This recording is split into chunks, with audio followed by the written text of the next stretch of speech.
every once in a while a story slips by almost unnoticed, even though it has the potential to reshape the firearms industry. Just before Independence Day, while most headlines focused on politics and celebrations, one of the largest defense spending packages in more than a decade quietly became law. For the average American, it may have looked like another massive government bill. But if you spend weekends at the range, stack ammunition deep, or train regularly, buried inside that legislation is something that could directly affect your next ammo purchase. Billions of dollars are being directed into America's ammunition manufacturing base, and the impact could reach every local gun shop and online retailer in the country. Let's break down why this legislation matters and how it could reshape the future of ammunition availability for American shooters. Before talking about where things are headed, it is worth remembering what happened in 2020. Most shooters remember watching a 1,000-round case of 5.56 jump from a routine $400 purchase to well over $1,000. If you could even find one. It was not just 5.56. 9mm 45 ACP 308 and even niche calibers like 300 Blackout disappeared from store shelves almost overnight. For many of us, walking into our usual gun shop meant staring at empty racks where ammunition had always been available. The biggest problem was never just the inflated prices. The real crisis was that millions of new firearm owners had no realistic way to train. Many people bought their first defensive rifle and were left with nothing more than the 20 rounds that came in the box.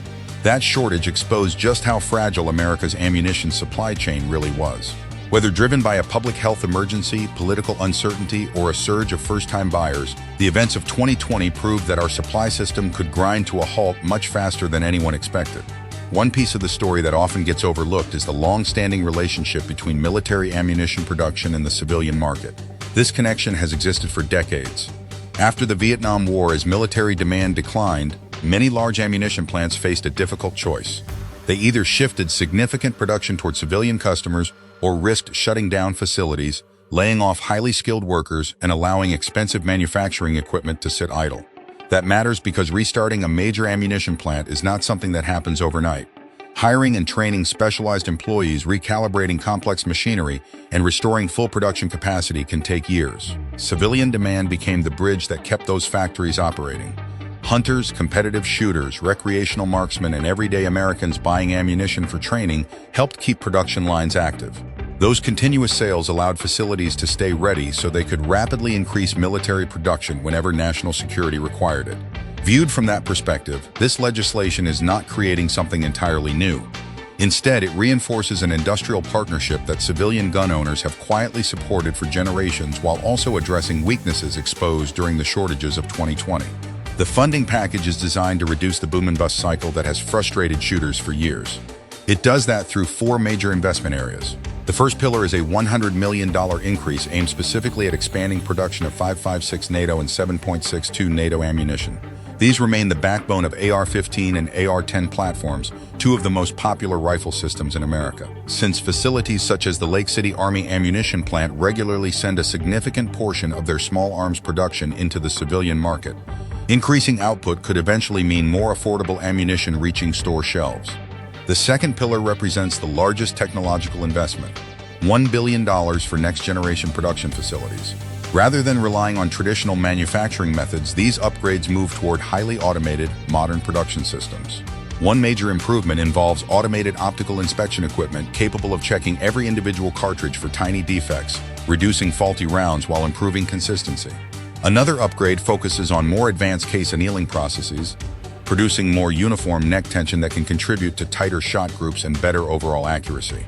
These improvements are designed not only to strengthen military production, but also to improve the quality of ammunition, eventually reaching civilian shooters.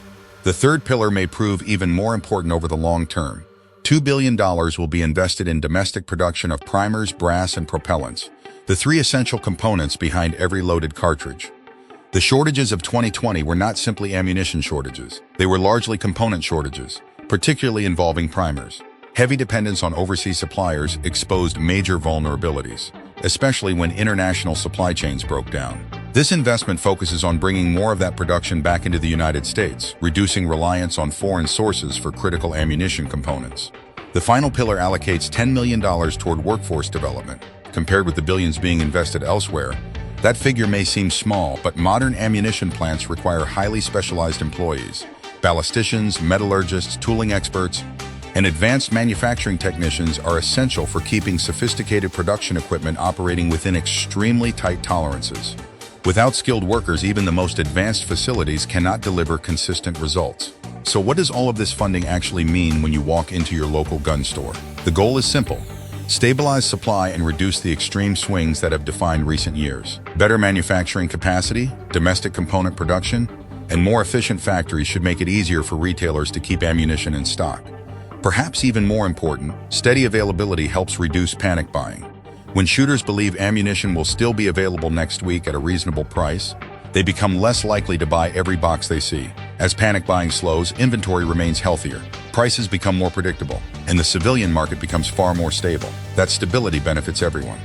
It means finally signing up for the 500-round carbine class you have postponed because ammunition was too expensive.